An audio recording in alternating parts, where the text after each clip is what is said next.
Yes, so let's start with the first panel of today, which is called Is Democracy Equipped for This?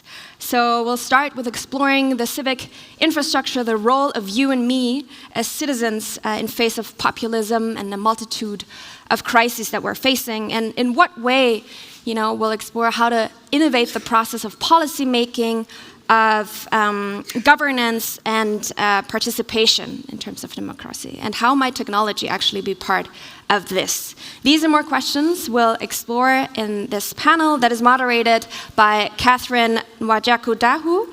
Kathryn is the Director of Program of Politics and Governance at the ODI and brings over 25 years of experience and expertise on the questions of conflict, fragility, governance, and the role of business. And with that, please welcome Kathryn, who will introduce you to the fellow panelists.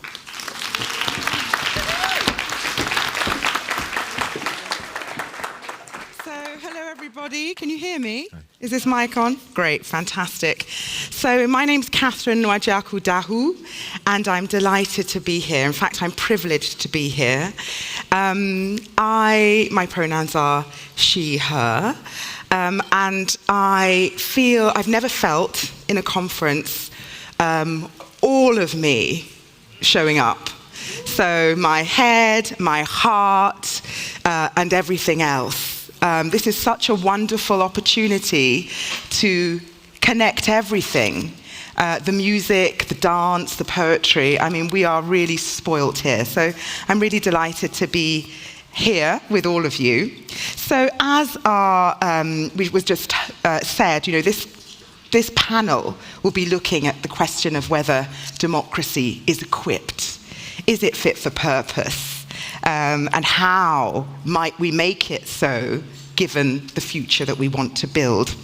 So we've already had a quick summary of yesterday's amazing conversations.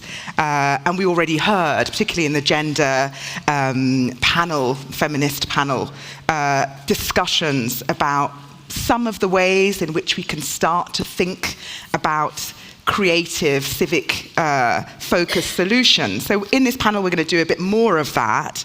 And we're also going to invite our panelists to give us a sense of their take on the problem as identified yesterday. So just to recap a bit, what we heard from John, from Sarah, from Miriam and others was that we're really living in this period of deep instability. So the words permacrisis, permanent crisis, or polycrisis were bandied about. This sense where inequality, tech, climate are all interconnected and creating a lot of instability and insecurity. And this is the fertile ground for the fear that gets more and more weaponized. And we also heard yesterday that we don't really have a choice but to act on it. Act to reduce, perhaps, the bridges, the short bridges, the distances between progressive, I think the word progressive is used, progressive forces where the bridges to be built are over relatively short distances. Anyway, at least that was what struck me as the real challenge. I know John referred to it as the vegan-vegetarian problem, perhaps in a trite fashion, maybe, because I'm sure the vegans and vegetarians amongst us might think actually the differences are huge. But anyway, I think you get the message that what we risk losing, given where democracy is and all the attacks on it and on us, between whom those bridges could be over short distances, is too huge. So I love the word that Eche used, which was scoffing. We don't have the luxury of scoffing with respect to the differences between us. So before I invite our brilliant panelists to tell us what they think about this and what kinds of solutions we could possibly imagine together, I want to also ask us to ponder a little bit on something else that John said. He said Africa. He mentioned Africa a number of times, and he said in 2030, which is just around the corner, 40% of under 20s will be of that continent, will be Africans on the continent. And whilst he spoke about this in the context of demographic challenges, I'd like us to also perhaps imagine or think about Africa differently. Why do I say this?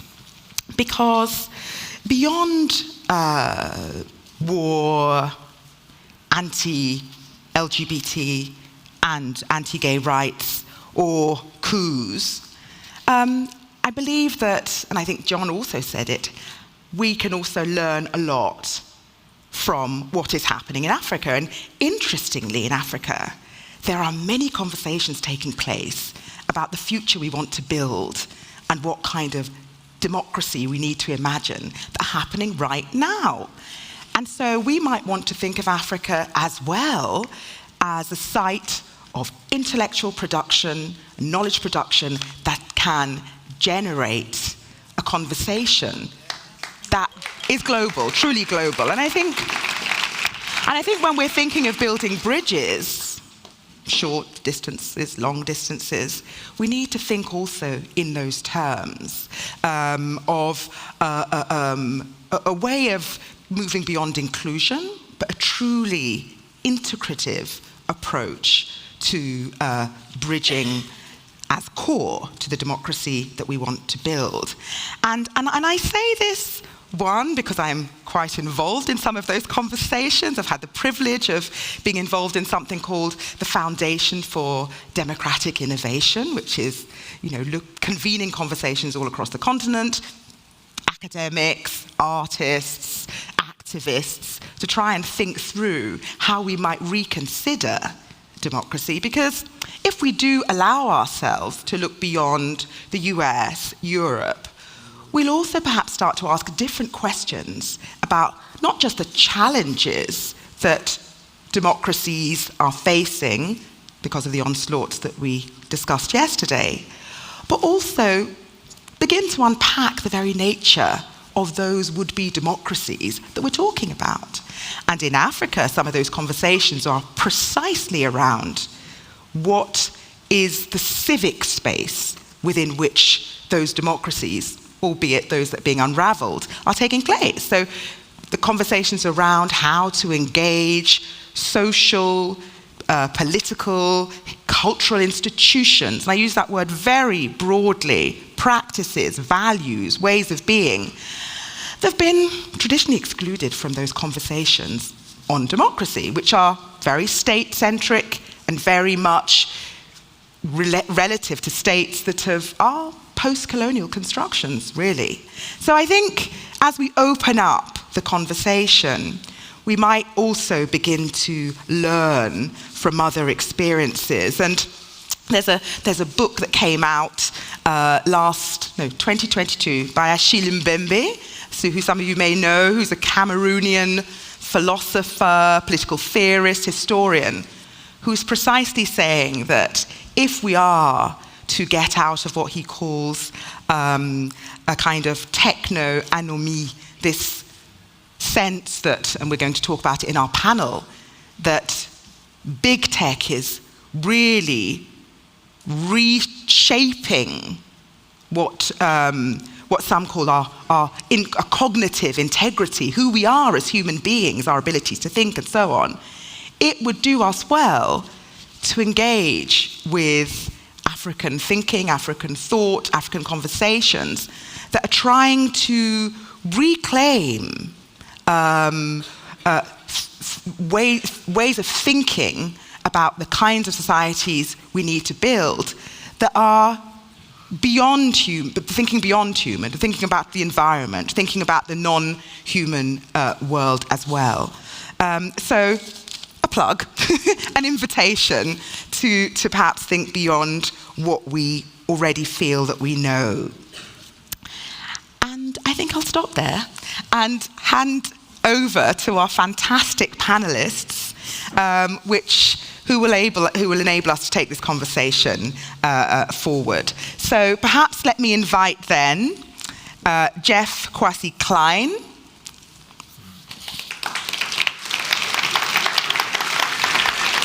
Asma Mhalla and Indy Johar.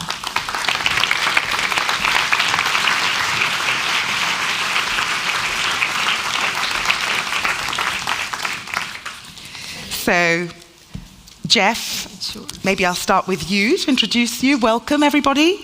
So Jeff, Kwasi Klein is the co-director of the Multitudes Foundation.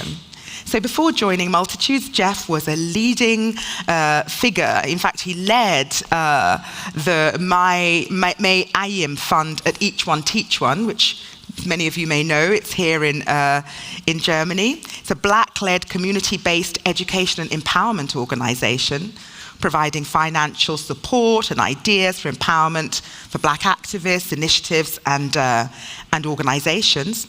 He also led Germany's first anti-discrimination counseling center for Black African and African diaspora people at Each One Teach One. He's a member of Berlin's Senate Advisory Committee on Equality in Black, and he's a former German Green Party official and was a candidate for Berlin State Parliament in 2021. And he lives just around the corner, apparently. Welcome, Jeff.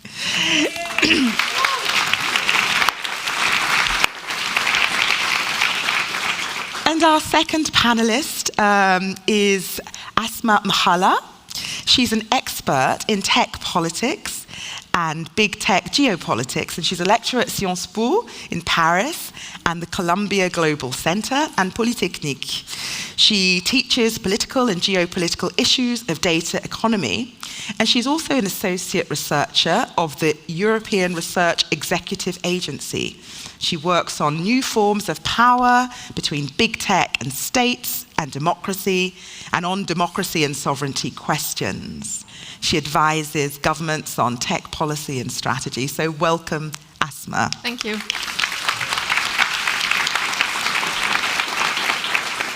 And to my immediate left, we have Indy Johar. He's the co-founder of Dark Matter Labs. I'm very scared of that name when I read it. Dark Matter Labs. And he is award-winning, RIBA award-winning architecture and urban practice recipient for Architecture 00. He's also the founding director of Open Systems Labs, which seeded WikiHouse, an open source housing, and Open Desk, an open source furniture company. He focuses on strategic design of new super-scale civic assets for transition, and looking very closely at the intersection between financing, contracting, and governance for deeply democratic futures. And he's taught all over the place, including here in Berlin. So, what a panel. Right.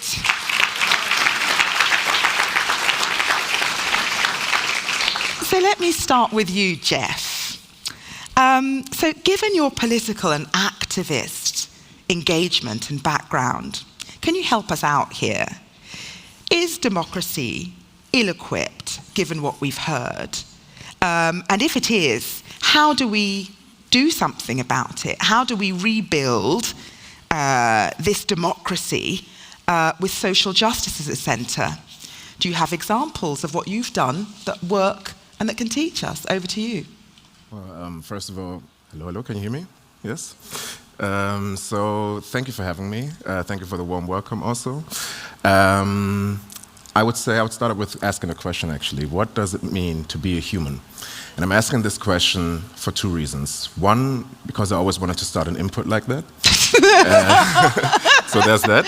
And second, because I think that it helps to kind of get to the bottom of what the human condition is and what we ultimately all want, what we all need, despite our diversity, despite our differences.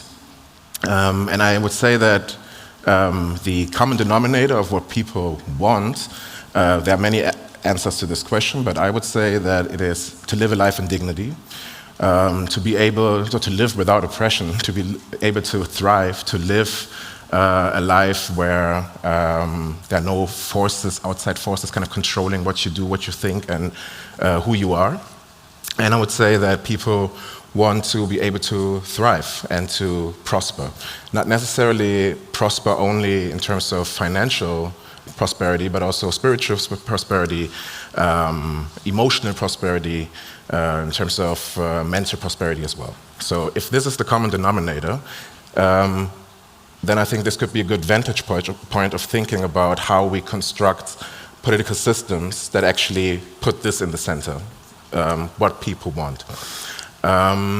If I look at democracy right now, there are many instances and many areas where this is realized to varying degrees, but it is realized to a certain degree. But there are maybe even more instances where this is not realized, where many people are living under oppression, many people are living a life where they cannot freely prosper. I think that democracies right now are suffering under a trust crisis. People don't trust in politics. They don't trust that politics has good solutions for the crisis that we're facing, but also for the personal needs and issues that people are facing. It's even worse. I mean, it goes for governments, but also it's even worse for politics, for parties. So this is, I think, like a point where we need to start. We need to start the way that politics work, and we need to start the way, kind of the political culture that is prevalent right now, that is based on competition more so than collaboration, that is based on special interests, that is also, of course, ruled by money interests and stuff like this. We need to kind of change this political culture. And the good thing is there are ways that right now already been tested to change the political culture, to change also how we deal with power, who holds power, how power is actually disseminated, and how people connect to power. So can you tell us a bit more about that? So what are those lessons that we're learning about what can work?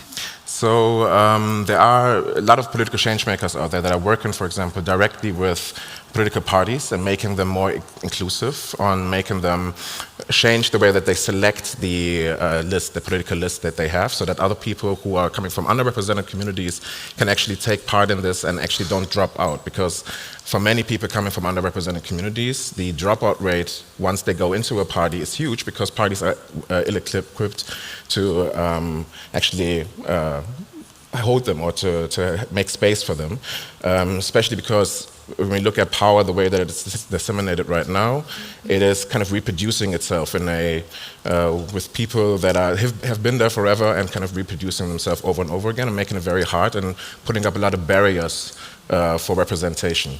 So working on the way that parties actually select their candidates and how they function internally, making them more democratic in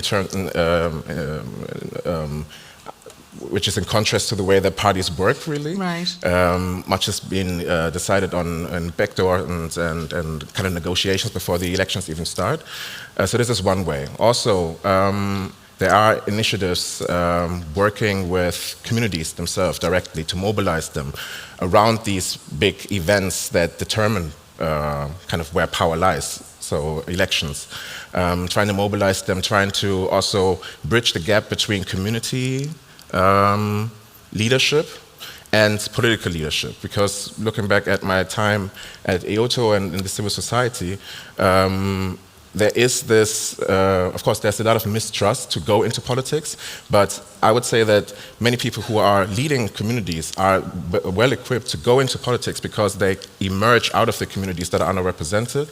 They go into politics with the conviction that they want to bring these topics of the communities that they serve on the agenda. So we need to find ways to bring those people into political power, and there are many incubators of this type of new leadership. And then there are also, of course, initiatives that are working to kind of give the infrastructure to fill the gap in access to skills and knowledge as well. Fantastic. So 3 points I would take from what you said. So humans at the center, you know, what do we need and want? Dignity, that came up yesterday. Secondly, looking at party political machinery as key. So the political parties being essential.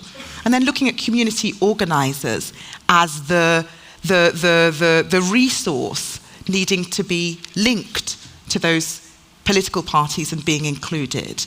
It reminds me of that, I don't know if anyone saw the fantastic series called, I think it was called Represent. It was on French TV, and there was a community organizer who emerged and eventually went for the presidency. It was all fictional, but it was very interesting.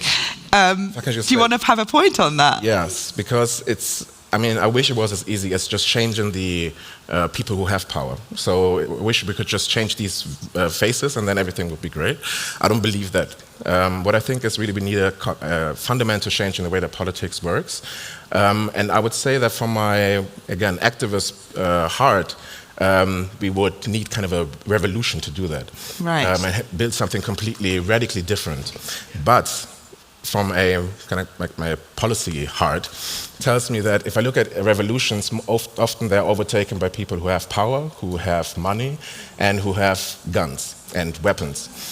So revolutions can easily be overtaken. And I think that in the situation that we are right now, changing, kind of renewing the way that democracy works is, for me at least, the best course of action in order to get there. I was long against incremental steps, but I think that given also the dangers from right-wing extremists and Nazis that we've seen right now that are preparing for day X, it could be a good course of action. Thank you. So I want to turn to you, Asma. What do you think of this? So taking the human as the center and working within what I think one could describe as kind of traditional political machinery, transforming it certainly, but working within those confines. Your work on big tech and the way in which algorithms are reshaping the human mind. Do you think, are you hopeful about the approach that Jeff is taking here? I do agree on the fact that we forgot in these new structures of power a stakeholder, actually, citizen. And what I observe in my field, technopolitics, is that you have two big powers, huge powers, big tech giants, Elon Musk, Mark Zuckerberg, Amazon, Google Alphabet, now OpenAI with Sam Altman. And on the other side, we have what I call big states. And both of them are actually in competition, but also cooperating with each other for maybe a final goal, total control, through technology, through algorithms. And these actually two heads are completely forgetting citizen and our rights. And we absolutely lack, of a new, creative, innovative governance. And when we talk about, control, politics, these new forms of power through technology, is that what you have to know absolutely, what is so important to have in mind, not to forget, is that your daily uses are absolutely not neutral. There are political agendas behind them. There is ideology behind them. When you conceive, when you design algorithms, the data sets you inject, to train the algorithms are biased by nature, actually, because behind them, there are humans, they are engineers with their values, with their cultures, with their vision of the world and of our future. And one of the maybe latest proof of that is, this Gen AIs, generative AIs, such as, ChatGPT. And what was so interesting for me was not to say that their AIs will steal our jobs, etc. It was, for me, not so interesting. But the major point for me was ideological. When Elon Musk declared and accused, actually, Sam Altman to produce a woke AI with woke values, and declared to, build his own counter AI with an anti-woke values. And what is so interesting to see in the Silicon Valley is that you have some of the tech giants being closer and closer to the alt-right and what we call now the anti-woke capital, and conveying some values, absolutely not inclusive. And it's so important to have this in mind. And I don't know if you heard about the work of Shoshana Zuboff, and before her, many American researchers calling and working on the surveillance capitalism. The second thing you really have in mind is that these technologies, these platforms actually are W's, okay? Everything you think it's so funny or egotic, or such as social media, for example, are actually weaponized. In the same time, they're serving defense, security goals. Remember Snowden scandal, remember Cambridge Analytica scandal.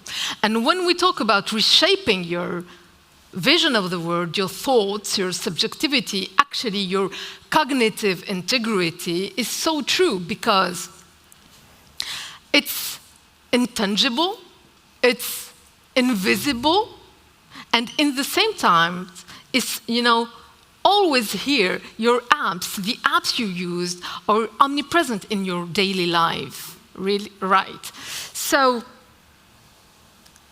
what you see, what you don't see, the content you see, the content you don't see, information, disinformation, all the addictive techniques to keep you on these apps, this cognitive, traps, actually, what we call at Stanford capitology, I think, to keep you on using and actually producing data in order to get information on you and then to nudge you, is really important to have it in mind, to design maybe a new kind of governance. The question is, for our century, is who governs big tech? And the common point between big tech and what I call big state is the lack of legitimacy, this democratic malaise we experience in the United States, but also in Europe. And you talked about, transatlantic bridges, and it's so important that liberal democracies, try to find a new bridge, a new way to govern these hybrid actors, entities, that are not only private companies, but they are also now geopolitical actors, military actors, ideological and political actors. So Asma, this is setting a scene for us, which is quite frightening. To be honest. Sorry. No, I think this is what we're here for. But we also want to explore solutions, if possible, way through. So I'm particularly interested in, Jeff threw down the gauntlet of we need to put humans at the center, we need to get into the machinery of political parties. And you're saying, well, actually, big tech is unbridled and uncontrolled and out of control for the moment. So what do we do? Maybe 3 solutions, but on the long term, really. The first is the question of an innovative governance or co-governance with a third stakeholder, citizens, civil society, and their representatives, etc. And so we need to build it. It doesn't exist. This governance does not exist. And I just insist on this legitimacy thing, because the general conditions of uses cannot be, the way we elect big tech. I mean, it's so unfair and not transparent and, okay. So this governance thing. Second, we have to think about the status of big tech. I said, big tech are now private companies. So, and in the same time, they are public spheres when it's social media, you know, when it comes to social media. They are military actors in Ukraine, for example, Microsoft in cyber defense, Starlink of Musk, you know, given or not given a communication to the Ukrainian armies, for example. So, in terms of disinformation, of informational warfare and cognitive warfare. So they are new actors. And maybe we can consider the option of changing their status and making them mutate into maybe common carrier, such as, you know, electricity providers, such as telecom providers with regulated services. We need that. We need to think out of the box. And third, thinking and creating new rights, because your brain is being weaponized, actually. So new rights such as cognitive freedom or liberty, to protect you from manipulation, from nudge techniques, and maybe we can add the cognitive freedom as a fundamental right, actually. Thank you. I mean, there are a few ways through that you're putting down there. Regulation, governance, yeah, and a new sets of rights, yeah, where cognitive integrity is, you know, up front and yeah, center. So I want to turn to you, Indy, then. So what do you think about all this? So, you know, will we be sorted then if we carve out a new set of rights? Will that be enough? And we spoke about yesterday, and it was mentioned today, you know, we, not I, but humans, but beyond humans, we're in a climate crisis as well. Do you think a set of rights for humans is good enough? Is that going to get us where we want to get to? Over to you. Thank you. Is that working? Yeah. Okay. Big question. I had to set up. This is a big question. Okay. So you drew the lucky straw there. Sorry. So I kind of want to resituate the conversation slightly, which is that I would argue we're at the end of a 1 in a 400-year cycle of how we relate to the world. And how we've related to the world, which has been, I would say, has been indoctrinated pretty much worldwide through Newtonian Enlightenment, separation theory, objecthood, perspective, creating distance, classification theory. This has become the institutional framework that has permitted a theory of violence between ourselves, right? Racialization was a function of classification theory, and it allowed for violence. And it's also permitted violence between ourselves and our future, and also ourselves and the planet. I would argue that moment is now self-terminating us. So that way of organizing the world is pretty much lining us up for self-termination. So for me, this is a revolution at a much deeper sense of how we imagine ourselves to be human, firstly. And I think in that reimagination of being human, you have to reimagine the human not as object or even being, but as becoming. You have to reimagine all of us as we's, right? We are multitudes. You have to reimagine us all as interbecomings. So there's a cultural revolution of reimagining ourselves. There's a cultural revolution of working in a world that operates outside the theory of property. Property, remember, is the objectification of the world, it's the enslavement of the world, and asymmetric rights. This is a worldview that we've constructed over the last 400 years and moved all around the world as a mechanism of giving what I would say capital-orientated freedoms. Not a freedom to be human, but a freedom to actually be a unit of labor, right? And And I think we have to go, and this is where I think, people like Ruth Gilmore's work on sort of life-affirming infrastructures, I think we need to talk about life-affirming economies and life-affirming societies as a whole. And our theory of technology is just really an extension of our theory of punishment and our theory of control orientation and bias, and it's just an extension of the same ideology. And I think we're reaching the end of that ideological frame. And that ideological frame, actually, it's not even a choice, I don't think. I think if we carry on any further down this route, we're all dead in the water. We're mutually assured destruction, frankly. You look at the numbers on climate change, I don't want to even talk about them. We're mutually assured destruction. So what that means is that I think we're at a deep structural revolution of our relationship to the planet, our relationship to ourselves, our relationship to each other, and our relationship to the future. And that's rooted in a philosophical transformation, but it's also rooted in an institutional transformation. I think we should be looking at a future which isn't about fucking labor rights. Humans are not labor.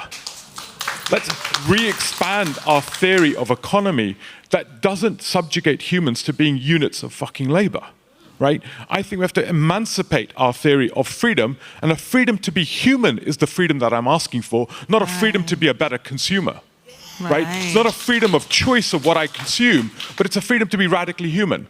Our employment laws, our labor laws, they're all designed to constrain us into being units of production and consumption. And I think, for me, there is a great emancipation on the table. There's genuinely a great emancipation on the table that recognizes we are all in various degrees of theoretical slavery in our current economic modalities. And democracy cannot be made manifest unless we change the terms of who we are and our relationship to that. So too often we talk about democracy ignoring the theory of economy. And I think we have to re-embody a new theory of economy and then talk about what is a democracy in that framework. And I think we have to be tighter. Like representative democracies of the 19th century and the 18th century US, UK are not necessarily democracies anymore. I think we have to liberate the word of democracy from the historic representative models, because I don't think they're sufficient to carry us forward into the 21st century. And unless we give ourselves freedom as a generation to recode our thesis of democracy, we're trapped by a legacy which was fundamentally an industrialized model of democracy, which is nowhere near able to deal with either the complexity or the depth of being human. So for me, I think this is a fundamental revolution. And I use the word, and I totally agree, Jeff, what you're saying. Revolutions have a theory of being captured. And that is a genuine risk. I also think that we have to be honest about the scale of what's necessary, because without that, I fear we're in a self-terminating scenario. Nothing we do, we will see the escalation of violence, the escalation of divisionality, because unless we recode the big we back systemically all the way through our institutional thoughts and frameworks and our logic structures, we don't get to the big we. And I think that requires a really in-depth recoding of how we imagine ourselves and our relationships and our institutions at a structure level. Wow.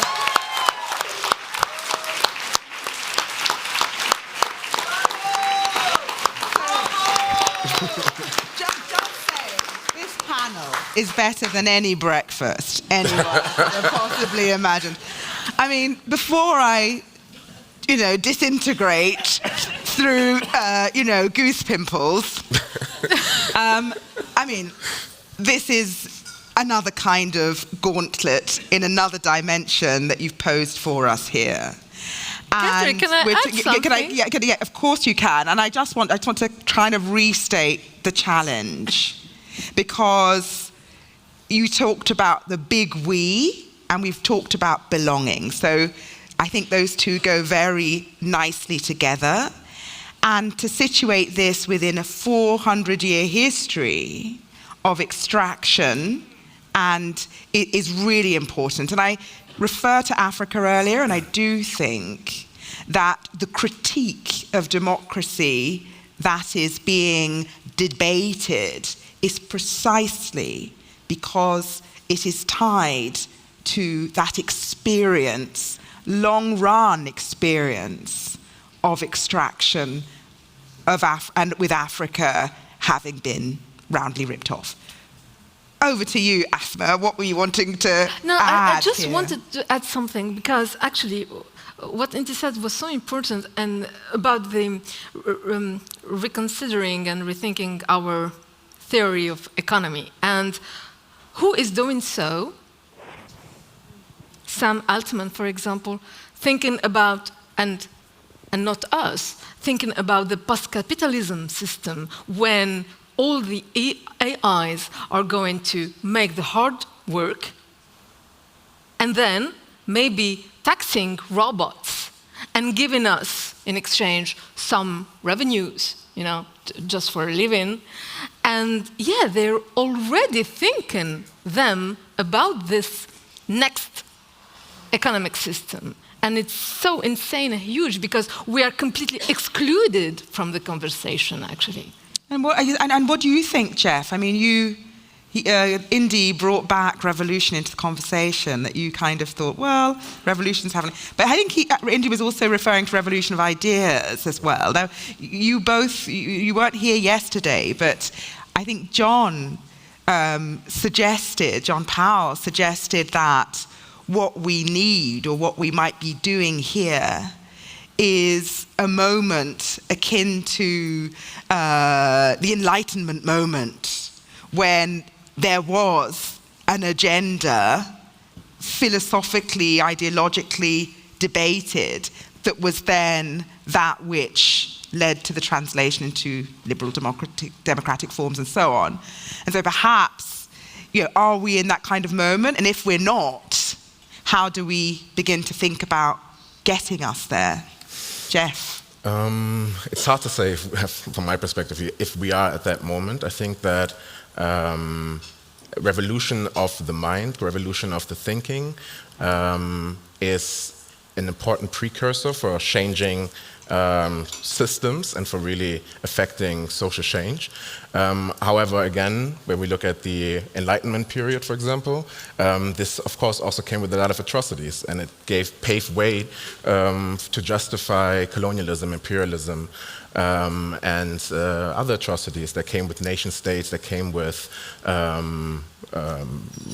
dictatorships, and so on and so forth. So it's still a slippery slope to a certain degree. But then the question is, if we want to create this state of freeing our mind from being consumers, from freeing our mind from understanding ourselves as these cogs in this machine, then the question is, how do we get there? How do we create space for this? And I think that there is a lot of wisdom to be had from the way that communities that are operating outside, so to say, outside the institutionalized power structures, because also they are being marginalized by these institutionalized power structures. Mm-hmm. Thank you.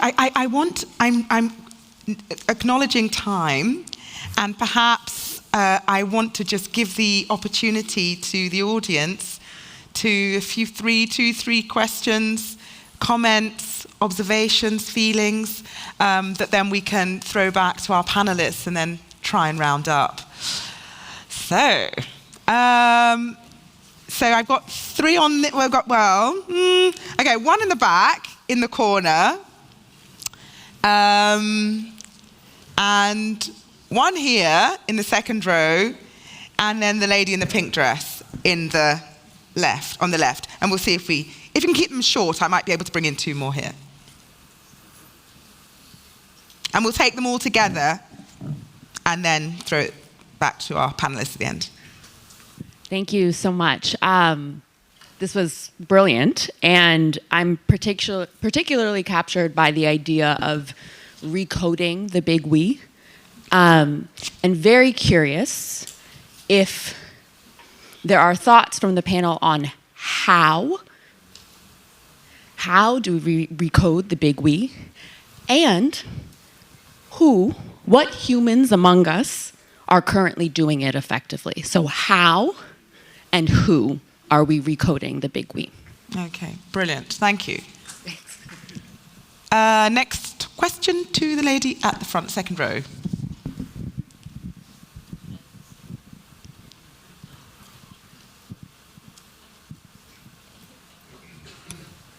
Hey, thank you so much. I was wondering regarding the big tech and the authoritarian states. Are there already good practices flourishing? How to work against it, and how to tackle it, and how to stop their power to grow bigger? Thank you. Excellent. Thank you. And here, this lady. Thank you. Thank you so much. I'm the one with the goosebumps. Asma, this is for you. My question is, what is with the decentralization in Web3? What is with decentralization of the economy? And this leads me to you, Jeff, and also Indy. What is with multinational corporate enterprises, big money economy? I've never heard of this before yesterday, and I think we should have to include economy as well into the discussion. Fantastic. So, three, okay, they were quite good. They were quite short. So I'll take two more here and then one there and then done. And it's not fair because I'm looking over at this side because the light's in my eyes. So yeah, let's see how we go. If you can be short, then other people can come in. So the last one, in the corner, the gentleman with the beige jumper. He needs to on the side. Thanks a lot. I'm really connecting to the question of the lady behind me. I'm really curious to know if there are practices or thoughts about the role that local authorities can play into rethinking the big us and the relationship of power at the community level, because I think they're a very important actor, but they are sometimes very far away from these global dynamics that we completely forget about them. What role can they play and how? Thanks. Great, thank you. Two quick ones.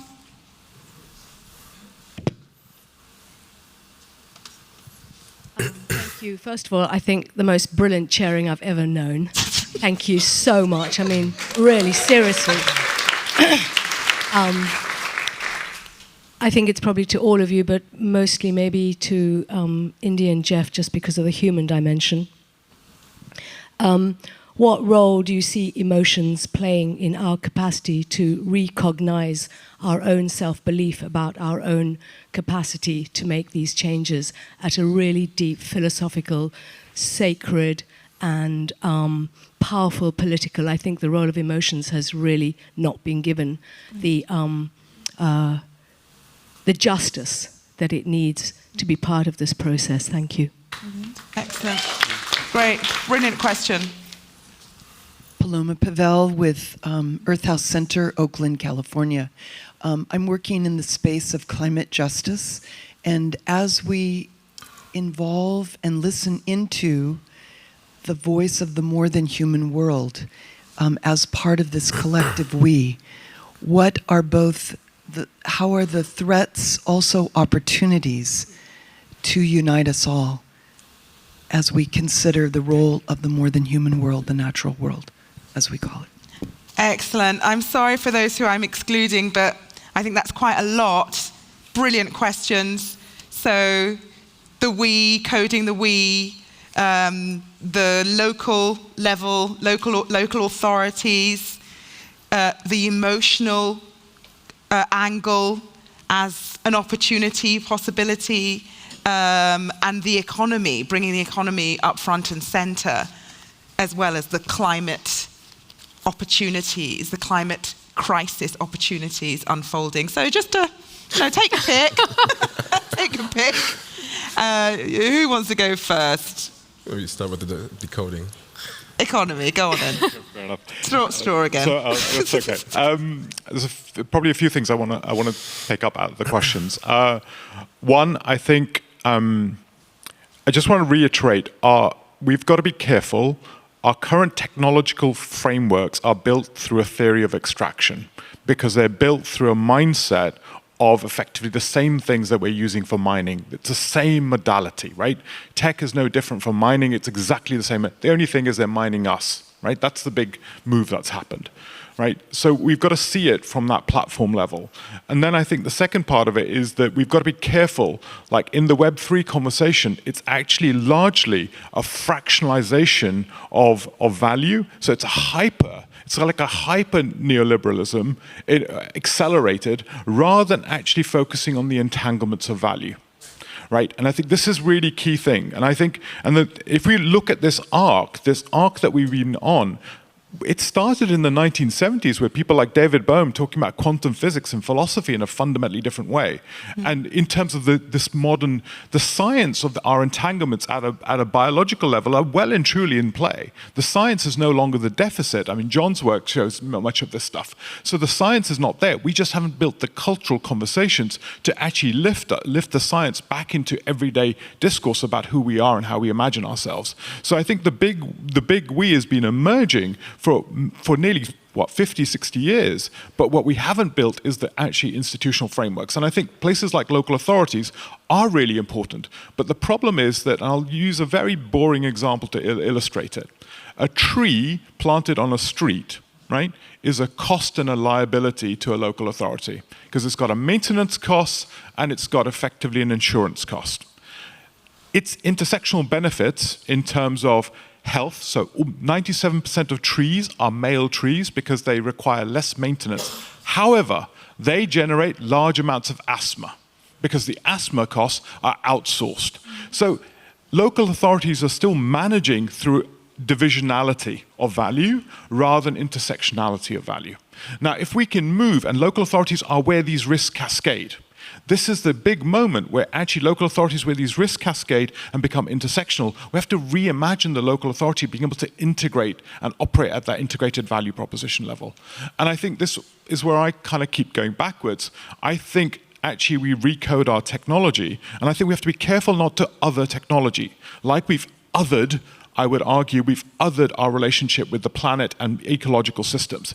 Actually, there are other cultures in the world, Japanese and other things, which do not other technology. In the act of othering technology, we also turn it into a landscape of fear, and we permit it to become a theory of violence against ourselves.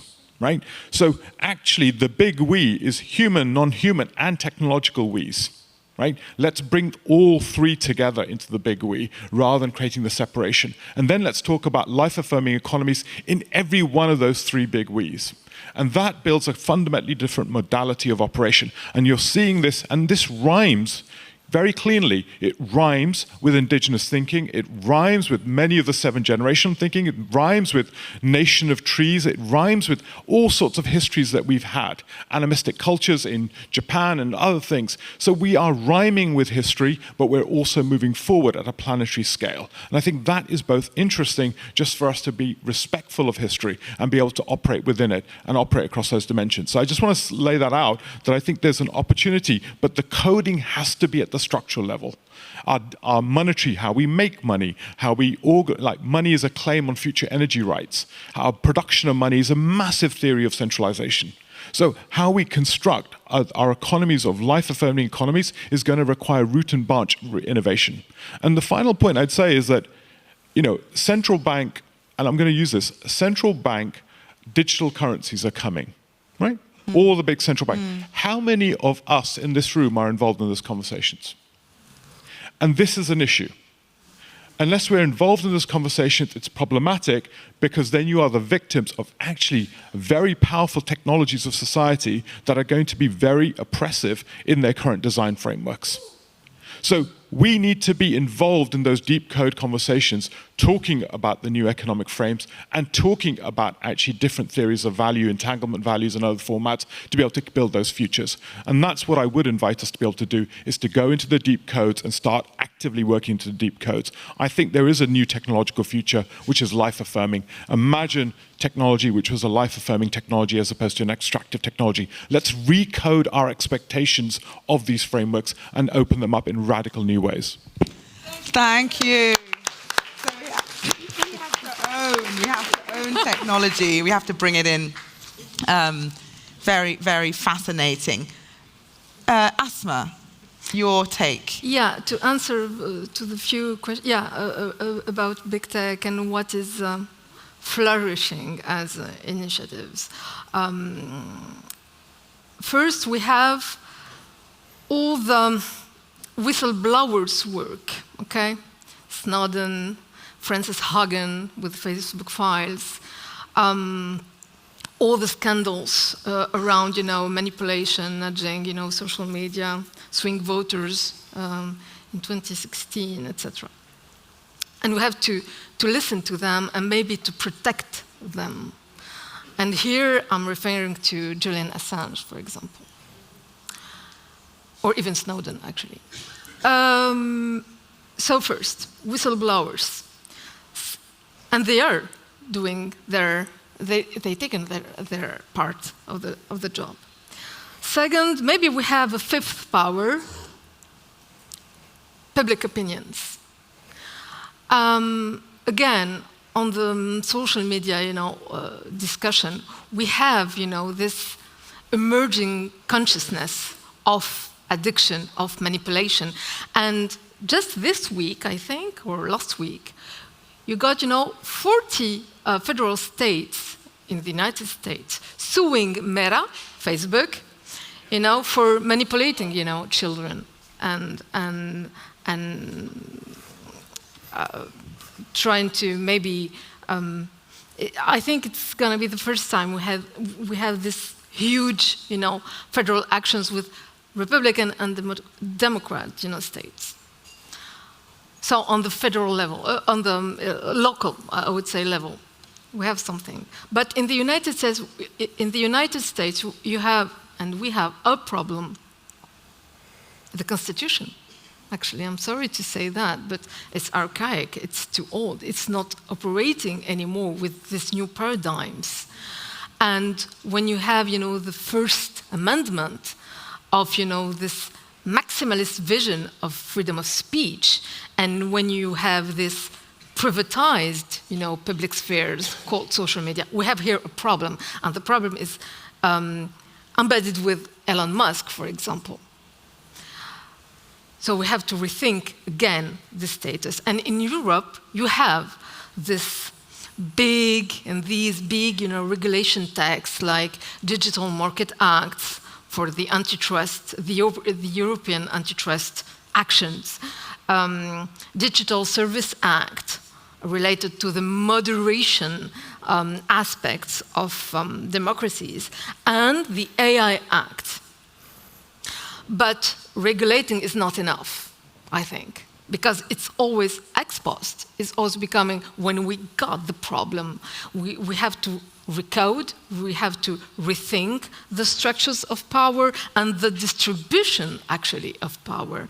But where I'm a bit maybe more, I'm sorry, pessimistic, is that it's not only about economy, actually.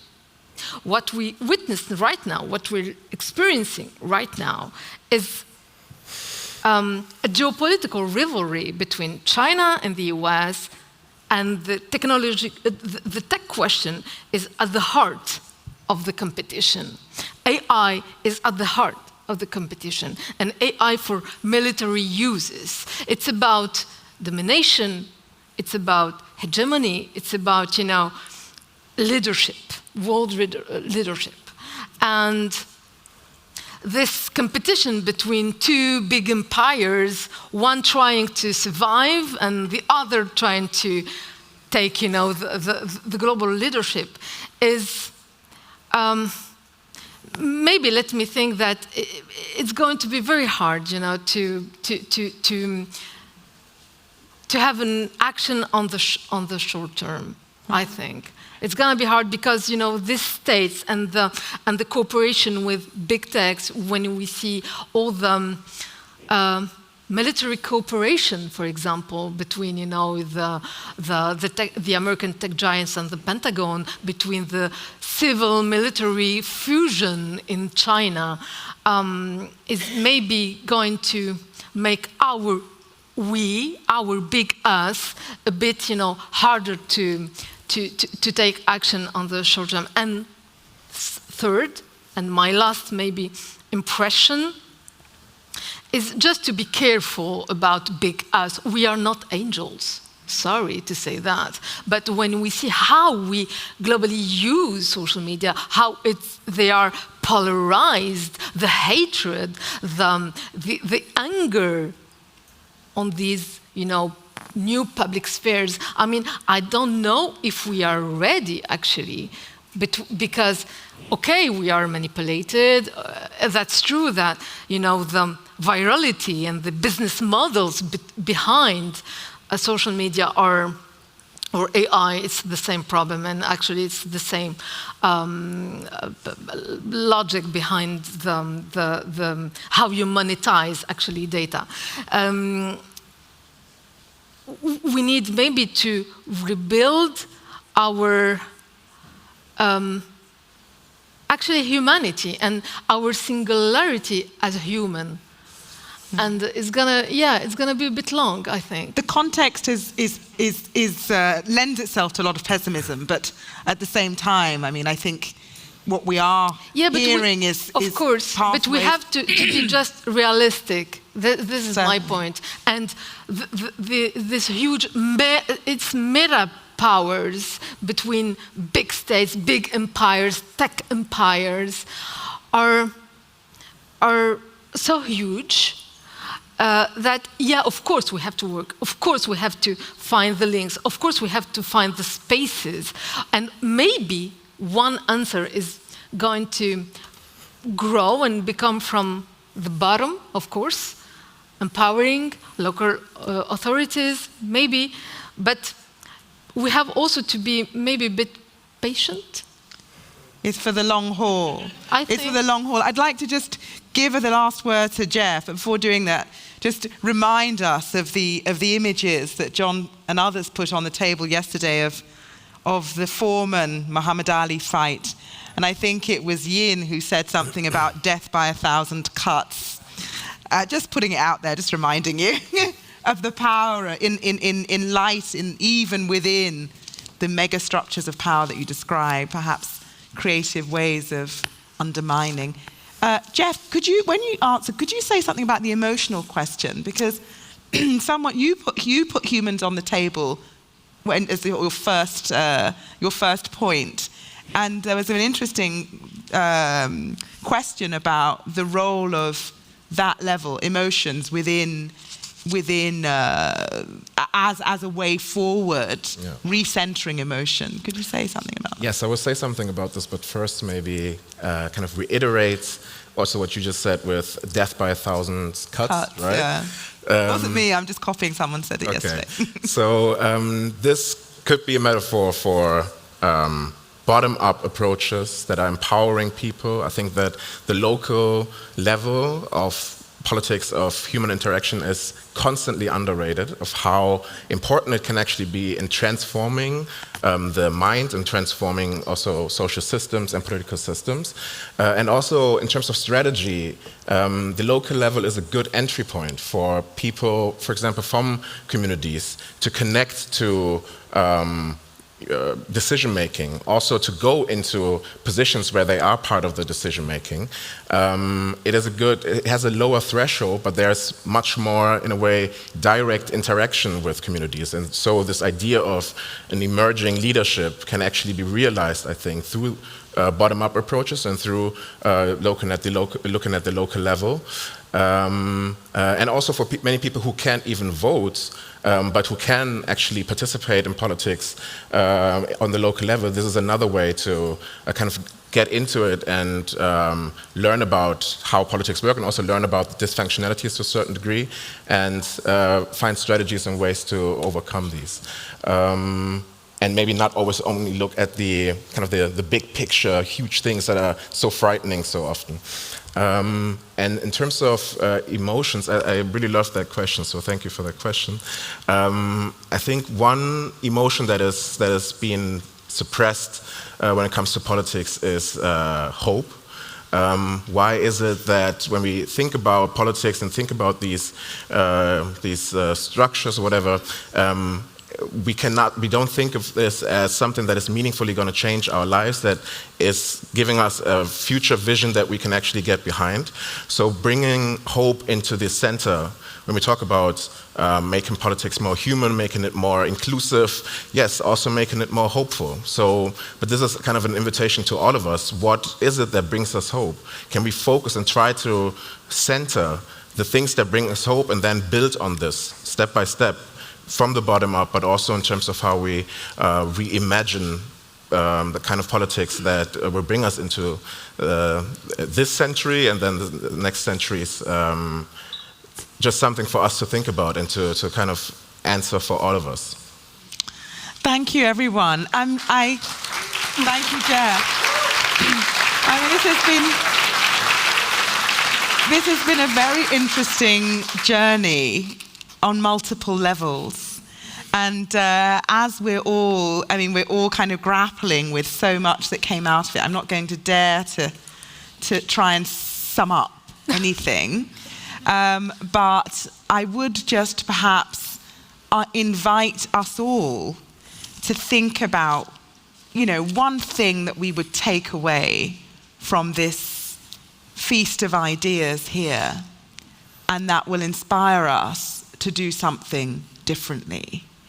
And I just want to ask for one sentence or one word from each of our panelists that describes what, after having engaged here, they might want to do differently, or what's their takeaway. I'm going to start with you, Asma. A word, 2 words, new rights, I would say.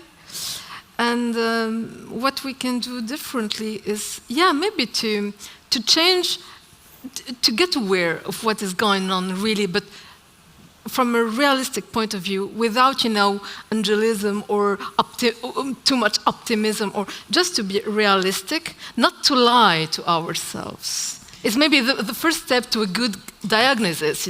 Before giving the medication, you have to just put the right, the right words on the problems and the topics we face. That was one sentence with several subclauses in it. Thank you. Indy, what are you taking away from this, and what could you do differently? I think I think the challenge I think I'm holding, the realism of our moment is we're all dead. That's the fucking realism. If you look at the numbers of climate change, just use climate change as one factor, right? We're heading to 3 degrees. 3 degrees will mean 5 degrees on land, which will mean 8 degrees in our cities. That's just climate change. At 1.7 to 1.9 degrees, we lose one of the major food baskets. So the realism of the situation is, in my view, we're dead. Right? That's realism. What we require is deep structural transformation, because that's the only way we survive. Second part is that we only survive if we all survive. This bullshit that 1 billion people will live in the planet is bullshit. Because of the availability of weapons of mass destruction and other things, the only way we survive is if we all survive. You can look at the war game scenarios if you want. So the realism is we're dead. The pathway to survival is mutually assured thriving. That's our fork. This is the big we. And we've been working at this for years and years and years. This is not just something that just happened. This has been built. So I think we are facing a 1 in a 400 year or 1 in a 6,000 year transformation of theories of control to a new theory of human and non-human emancipation. So I don't want us to be caught by the realism of the now, because I think the realism of the now leads us to death. So radical hope is embracing that realism and then radically inviting us to be something extraordinary, which is, I think, the invitation for our generation, to be deeply extraordinary. Deeply extraordinary. Thank you very much. English speakers can also do subclauses, I've understood. Jeff. Yeah. What are you taking away from this? Speaking of setups, right? So that's another setup. You're allowed a few sentences, given that your colleagues didn't really play by the rules. Yeah, I'm going to try to keep it. I'm going to try to keep it short, though, and play by the rules, so to say. But Yeah, I think it is important for us to meet reality at reality's terms, to be realistic about this, but at the same time, centering hope, centering a vision for all of us should be the bedrock of us going forward in this world. This may sound a little naive, but what else do we have? Like, what can we do but being hopeful for the future, trying to create a better future?